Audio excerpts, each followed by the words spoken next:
Well, guys, I think it's about time we start acknowledging how good it is being a ginger.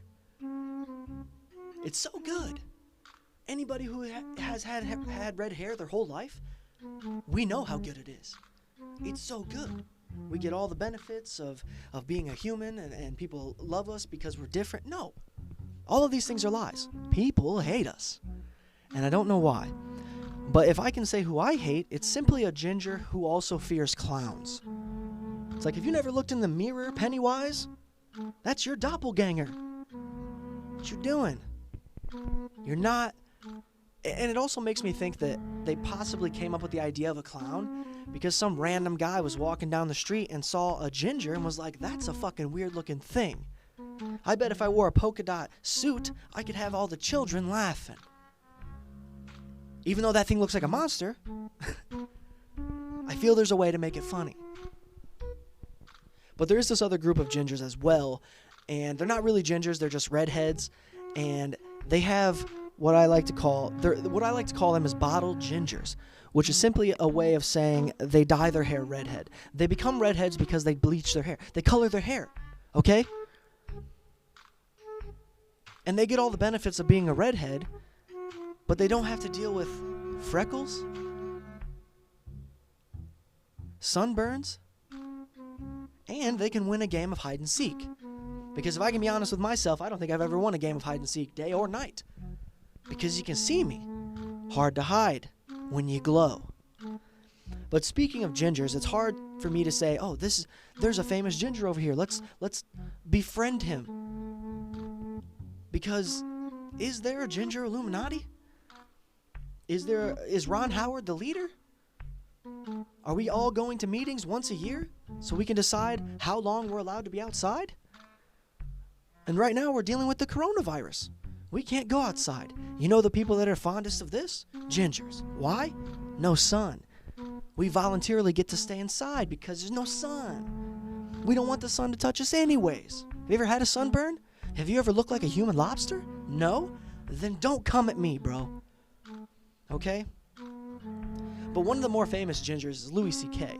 And I do kind of feel for him because it's like, dude, you can be rich, powerful, successful, famous, all of these things, but if you got a fire crotch, you're still going to have to bring in your own audience. When you think about famous gingers, they're typically comedians because we're this close to being clowns as it is. In our natural state, we already look like a clown, basically. I mean, it's like Andrew Santino. Even though he has no matter how much he brushes his hair or trims his beard, everybody's still not going to think he's handsome because he has a fire crotch. We know that. You can guarantee it. And when that's the case, it's a lot harder to convince somebody to be a sexual partner. All you got to do as a ginger is be. Just be.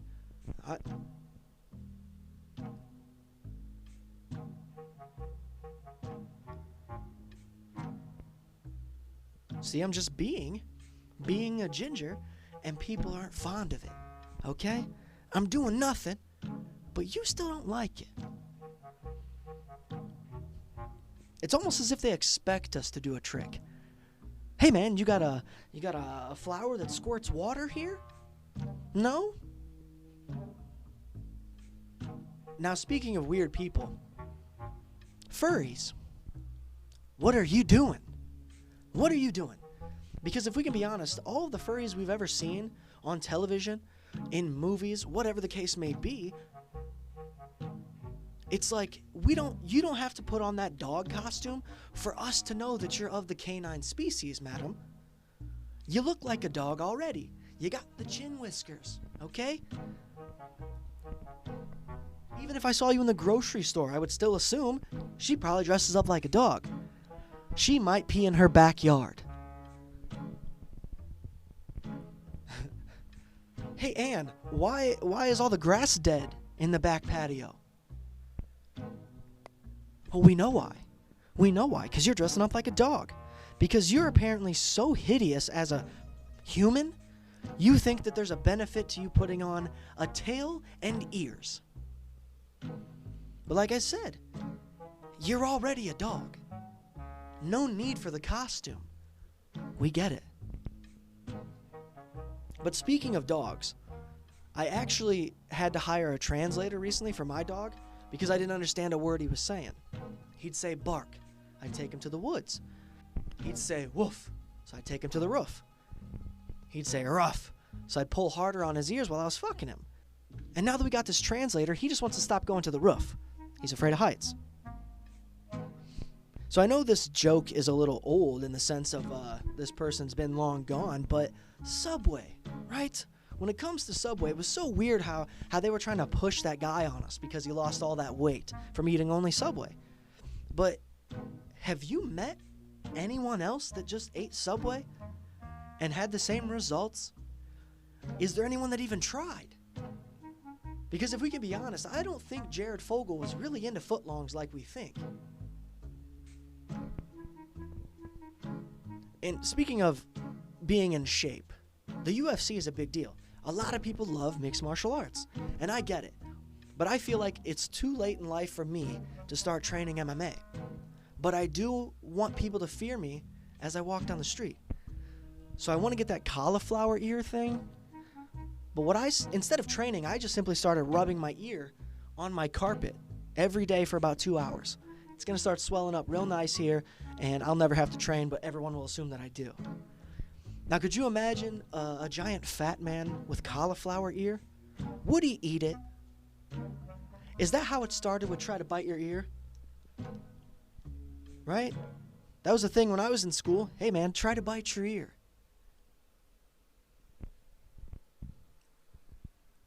I think that started because there was just a fat guy who had cauliflower ear, and he tried to get to it.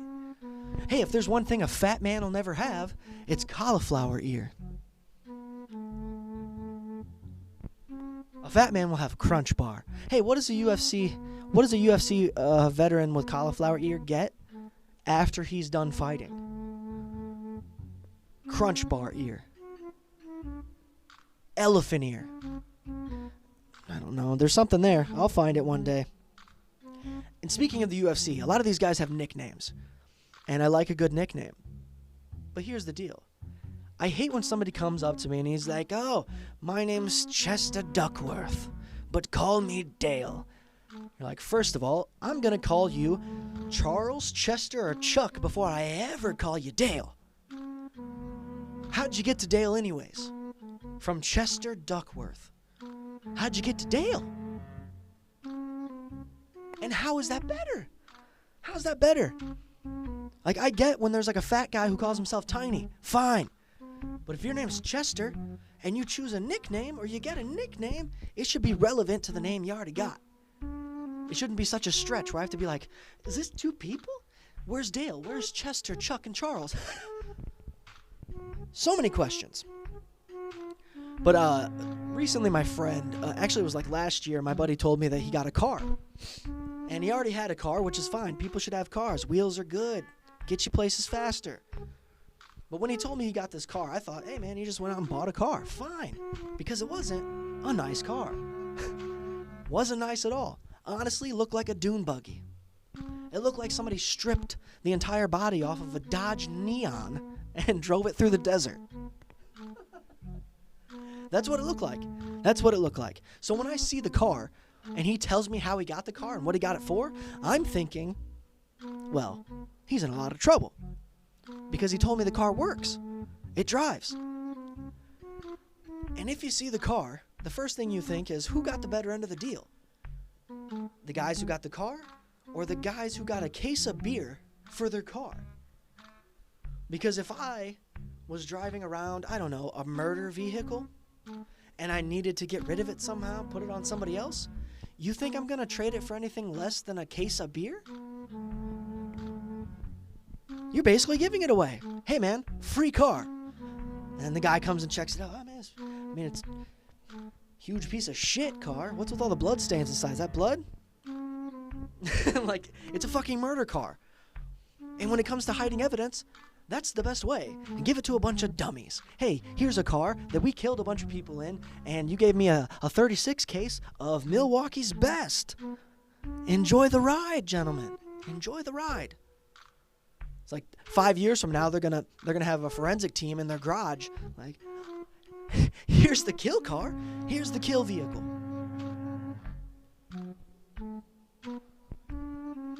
They say it takes a lot of balls to do stand-up, which I agree with. It does take a lot to get on stage. But then again, if you're like me and you take speech class twice, not too hard. The hard part about being on stage isn't the fact people are looking at you, it's having good jokes. But they say it takes a lot of balls. Hey man, they don't say that your jokes are great. They say, hey, it takes a lot of balls to do what you did. Fine. The other saying people are commonly using now is big dick energy. And I don't know if that applies to stand-up comedy, but when I think about the originator, the OG of big dick energy, I feel it had to be P.T. Barnum. Because dressing like the Nutcracker, hanging out with wild animals, and forcing people to come see your show in a tent that only smells like elephant shit and popcorn, that takes some big dick energy. That surely takes big dick energy. I mean, the guy was a showman. And one of the original showmen. And he was hanging out with a bunch of oddballs as well. Or is that a carnival? Is a circus different than a carnival? What's different? There's no bearded lady? I don't know. I don't attend. I think I've been to one circus, and honestly, it was in a tent. It was in this giant red and white tent, and it's hot and muggy, as well as full of poo. It smells like shit. I said elephant shit and popcorn, but really, it's only shit. You don't really smell popcorn at all. It's disgusting. So speaking of somebody who is a showman and liked the idea of the show and bringing people under a tent so you can inhale all the elephant methane, there's definitely a lot of movies that I hate where somebody's walking down the street, they start singing a few lyrics, they might walk by like a construction site or a gym, and people start following them and singing the song as well. Not only do they sing, they dance, and it's choreographed. It's not just, hey, I'm off in the corner dancing alone. No, we're dancing the same fucking steps together. We're in it together. How did I know that you knew the same moves? How'd you know that I did? I guess what I'm saying is, I'm not against walking down the street and singing in front of and singing in the hopes that people will start singing with me, because then it makes me realize I'm not as weird as I thought. Because we like the same music. But then I realized I don't really know what I would do with that much power. The power to bring people to song? Okay, what does one do with that much power? When you can make 75 people of all different variations sing the same song, that's too much power for me. I can't do it. Can't handle it. I really don't have a place for this next joke, but I want to say it anyways because I'm honestly curious. Because it's science. I have to wonder if somebody's killed by crows, is that a murder? Has to be. I actually found out recently, and I found out in a really weird way, that you could be arrested in Chicago in 1974 for being ugly. Now let's recall what the 70s were like. Mostly ugly people. Mostly. Everyone's wearing tie-dye with long hair. Come on. It's probably why Chicago's a more bustling city today than it was in 74. Those ugly people finally realized, hey, if I cut my hair, no one even notices I'm hideous. But how weird is that? I mean, I feel like that it should still be in place. If you're ugly, stay inside. But also, if you're ugly, you know you're ugly, you're not going outside anyways. But to be arrested for being ugly? Could you imagine the jail? Could you imagine the jail? If there's a place where coronavirus could have started, it's in that circus, carnival, whatever it is. A jail full of ugly people that had to go outside is a carnival. It is the bearded lady, the strong man, the wolf boy. It's all of those things. Speaking of wolf boy, and I didn't mention it earlier, but imagine having an entire body full of hair, like from head to toe, forehead, eyebrow, all of this is hair. Now imagine it's red hair. Well, that guy's not going to live very long. Not because anyone's going to kill him, but because he's going to off himself. And he's going to do it in a weird way, too. He's probably going to he's going to stick his 2 feet in 2 metal pans and fill it up with concrete and fall into a river. Those are cement shoes, folks. Cement shoes, the most durable of shoes. That's just facts. It is a fact. When you think about cement shoes, there's no other shoe outlasting one made of cement. But also, you're not going to dunk. But maybe that is how you learn to dunk, trying to dunk with cement shoes on, because that's an extra 40 pounds, right? Give or take. I'm no scientist, but, whatever. But imagine being covered in hair from head to toe and having to shave it, right? Like, not only do you have to shave your beard, you got to shave your forehead, your upper cheeks, your eyelids. Sounds awful. I bet the 5 o'clock shadow on a wolf boy who had to shave his forehead, no good. I'm actually from a place in Indiana that is very well known for one thing, and let's just say it's the most famous thing to blow through Indiana in a very long time, and it's simply called Palm Sunday. That's right. 2 tornadoes. It was actually one tornado, which I believe was an F4, split into 2 and goes straight down the street that I used to work on for many years. Just thankfully I wasn't there when it happened. Am I right? Air 5. But in all seriousness, it is a very weird place, and it is even weirder knowing that is one of the things that we're most known for. In my neighborhood, there was an actual memorial for the Palm Sunday victims, and it had all the information about what happened. And every year, a news crew would come out during the anniversary of Palm Sunday and hang out at the memorial. We used to just smoke weed there, so it's different. It's different. Honestly, it's actually pretty obvious that no one knows people from Indiana because we're called Hoosiers. And the first part of that is who. I feel like when anybody ever hey, do you know anybody from Indiana? Who? Who? Just turn into an owl for a second. So I'm gonna end. I'm gonna go ahead and end this with a joke that I feel is kind of outdated, but I have to bring it up. Okay. So this is an obvious way to determine how different things are today, because many years ago, when actors were just becoming a thing, or famous actors were becoming a thing, beloved actors were becoming a thing, one of the more famous names, Fatty Arbuckle. Yeah. A guy who was obviously a fat guy, because back then, nicknames didn't mean what they do today. It wasn't the opposite. You weren't a giant fat guy called Tiny. If you were a fat guy then, they called you a fat guy. Your name was Fatty. And he had to live all of his days being called Fatty. And that shows you how different the world is today, right? Because no one's going to accept being called Fatty, who's famous, just not a thing. But anyways, Fatty Arbuckle actually lost a lot of his fame when he was allegedly accused of killing a woman by rolling over on top of her. Now, obviously, that is a way you would die from a giant fat man, have you been sleeping with him. But the unrecognition of a body being underneath your body is absurd. I don't care how fat you are. You're going to feel bones. But had his nickname been, I don't know, Slim, there's a good chance they would have never even accused him of rolling over on her. I guess my point is, most jokes are topical jokes, depending on when you're born. Thank you guys so much. You're beautiful.